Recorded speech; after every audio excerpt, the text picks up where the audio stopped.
The 80s had the General. The 90s had John Gilligan. In the noughties, it was the reign of Martin Marlowe Hyland. His was a familiar path with success and power, and then the recklessness. He had to go, because with him, an innocent young man doing an honest day's work died. Crime World presents Caught in the Crossfire, the unsolved murders of coke kingpin Marlowe Hyland and innocent Anthony Campbell. Available now on all podcast platforms. Do you find sometimes when they say to you, speak into the microphone there to check it, that you just go mute? Well, as you will see in my company personality profile, I don't like to be taken by surprises with these sort of comments, but not to get back into that. Yeah, no, I just go, I just actually go, just talking to your microphone there for a second, Nicola, and I go, what am I going to say? Which is not generally not a problem you've experienced in life. Well, it's also, I'd be out of a job. Yeah, yes, you would. Anyway, so what you do is you just go 1, 2, 3, 4. You do. And it's all working. So we're on to talk about a pretty dangerous, chaotic and impulsive individual who has been jailed, Lee McDonnell. But he's a guy with a very long history of violence, and he opportunistically hopped off a bus to join in a kind of a riot situation and attacked a guard. Yeah, so basically, we first wrote about him in the Sunday World in 2010. And in that stage, he was 19. And he's a great example of the path of criminality, I suppose, in terms of these guys who are teenagers, and even at the age of 19, he'd amassed something like 70 convictions, been involved in shootings, armed robberies, like really heavy crime. And over those years, those 14 years, it was 2011. So over those 13 years, he's now, what age is he? He's in his early 30s now. Over that time, he's spent nearly constantly being in prison and being involved in a number of high-profile incidents. And he's not somebody, obviously, who is going to hit his 30s, mature, settle down with... Well, actually, it was interesting that the judge actually referred to that. Right. His own solicitor said... Judge. So, I mean, this is a great sort of... so there was an incident. There was a young man was being buried in Ballyfermot. Yeah. As we see in these funerals, there was a lot of scramblers, motorbikes. When was this? This is in February 2023. These funerals can be tense moments. We've discussed it on the podcast. Yeah. What are the guards meant to do? Should they stop people on the scrambler bikes doing the skids and taking the video? Back or stand back. Yeah. So whatever. It is obviously a tense moment when somebody's being buried. That sort of situation was going on. The Gardai were at the scene. There was a tension between the crowd and the guards. There was items being thrown. Lee McDonnell, which was good to see, was on a bus using public transport, but he wasn't at the funeral. Nothing to do with this. Nothing particularly to do with it. Saw a bit of action, got off the bus, got involved in a sort of fracas, became involved in attacking the guards and has been convicted in a court. He joined a mob attack, is basically how it's described. 2 guards were surrounded, threatened, and had objects thrown at them. And Lee McDonnell got himself in the centre of it. At the end of the case, the judge, his defence sort of describes that he's getting older now and he may mature out of this. Right. Time will tell. So let's just go back to the details of the case. So he was 31 years of age when this incident occurred. Yeah. Okay. He got off the bus in Ballyfermot and he lunged towards 2 Gardai who had already been surrounded. Yeah. And he attempted to punch them. Yeah. His then partner dragged him away from the scene, but he was nonetheless arrested and was put before the courts on a charge of a fray. Was there a trial or does he plead on this? He pled guilty. Right. So it's the latest incident, right? Yeah. So if you look at Lee McDonnell, by the age of 19, he was involved with a gang in Ballyfermot, basically. Those those young lads were associates of D.D. O'Driscoll. So they became, back in the early, about 2010, 2009, 2008, they were the young guys in the area. And they were, are we going to call them associates of D.D. Well, they were. They're young teenagers, and he is a major league crime boss who needs young teenagers to work for him.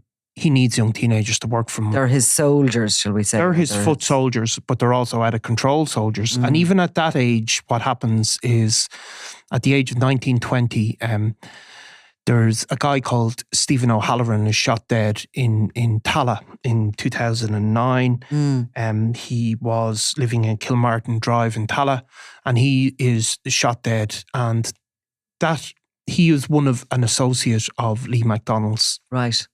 And that begins an ongoing feud. The guys who shot him are another gang in Talla. And there's a series of tit-for-tat incidents, a lot of threats, a lot of violence.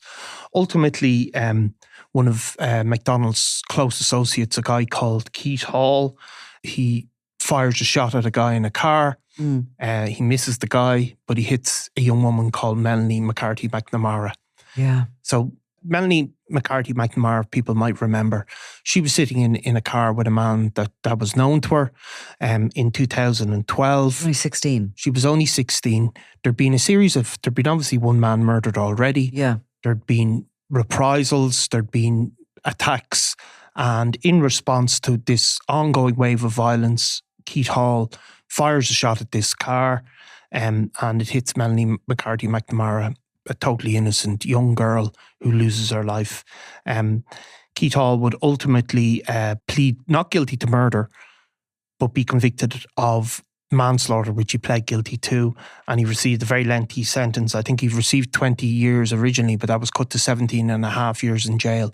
So Lee, there is one other person just serving a life sentence in relation to that, just to say, Daniel MacDonald, a 28-year-old of Brookview Lawn in Talla. Yeah. He pleaded guilty to threatening to kill or cause serious harm to a prison officer later at Wheatfield Prison, but he's serving a life sentence for the murder.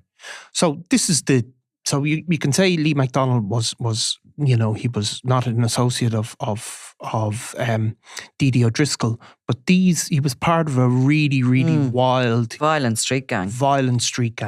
So one of the first times we wrote about him was in November 2012. At that stage, Lee McDonnell was 21. He had 74 previous convictions. And at that stage, he was convicted of armed robbery, where he hit a shopkeeper over the head with the butt of a replica handgun. He was also, at the time when he was convicted of that, he was already serving a 4-year sentence for hijacking a car. In 2013, he was convicted again of a machete attack, which a man almost had his hand severed. While he was in prison then, he was actually at one stage in a prison wing with Keith Hall. He became one of these kind of first Bebo Facebook gangsters, I suppose, from prison. So he had a load of pictures put up in from a cell. We had a load of so he was posting, you mean? He was posting, and in one of the Is that only then? Is that only 10 years ago? That's only 10 years. It was probably actually Facebook at that stage. But at that stage, he and in one of the videos, he was seen killing a bird. They'd obviously captured a bird or a pigeon or something in prison, and he sort of bites the head off a bird effectively. So you know me with animal cruelty stories. Yeah. I mean, and it just kept going. He kept getting in and out of prison at times. In 2014, again, he was given 5 years after pleading guilty to another offences in Naas.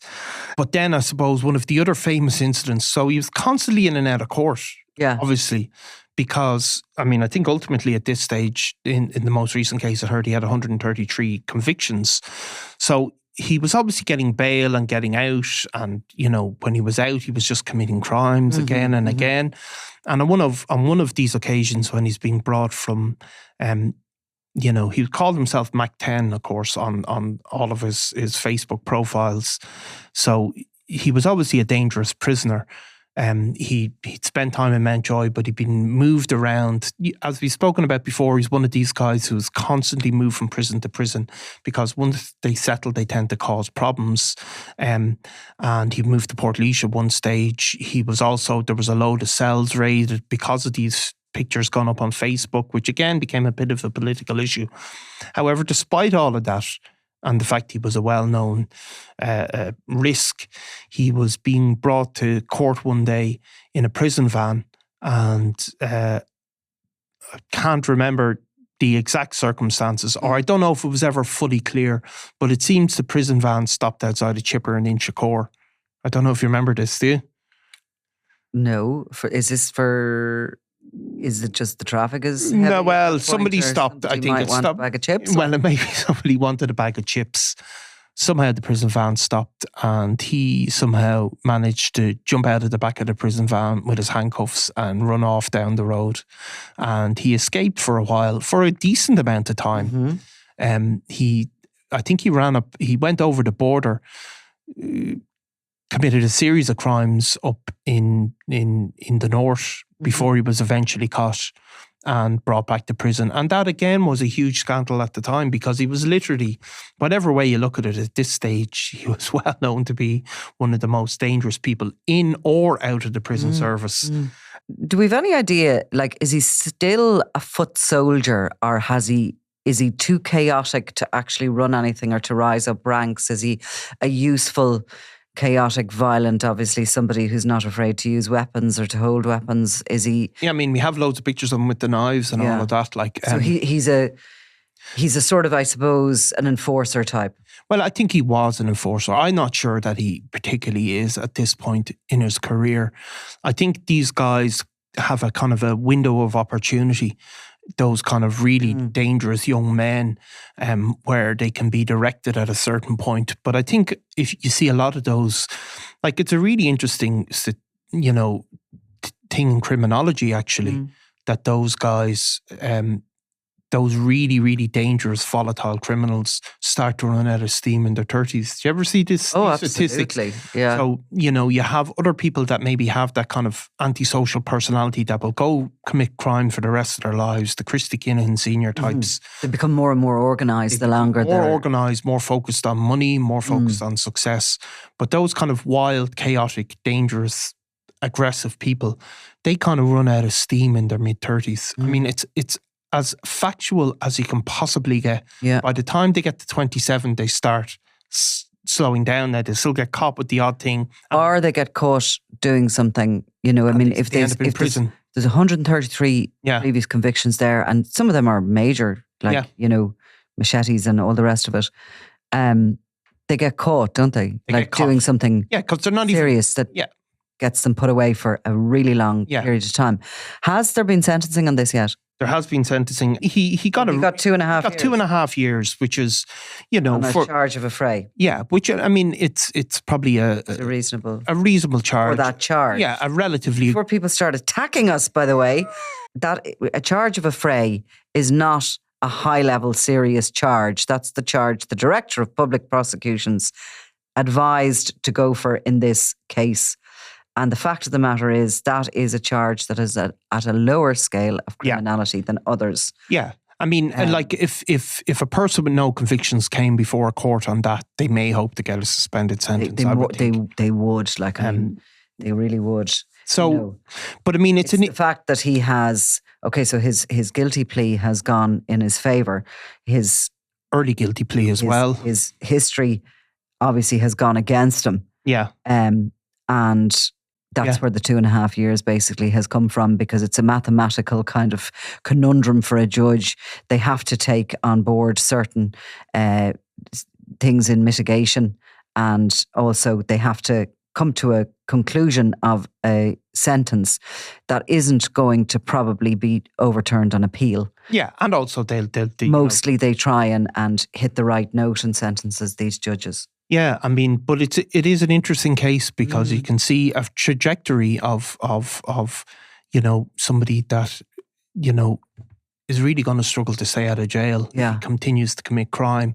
But you can also see the trajectory of somebody that maybe was one of the most feared people on the streets as a teenager, and is ultimately in his early 30s, he's getting the bus around Dublin. Yeah, exactly. You know, he's not bus to give Gardai he's not when he gets the opportunity. He's not driving around in a Lamborghini with you know, or flying to Dubai. And I mean, that's you know, Lee McDonnell, while he you know, embraced a certain notoriety, and you have to, because you can see, I'm sure we put up some of the pictures of him hanging around, you know, with knives and machetes. You know, he embraced that. But I think, it's again, we say it a lot, but it's not a good career choice, is it? It's not a good career choice. No. Okay, Niall, thank you. Thanks. I'm Nicola Tallant, and you're watching Crime World, a podcast about criminals, drugs and the underworld in Ireland and across the globe. Make sure you subscribe to our channel and turn on notifications so you can be the first to watch all our latest episodes. You can also listen wherever you get your podcasts.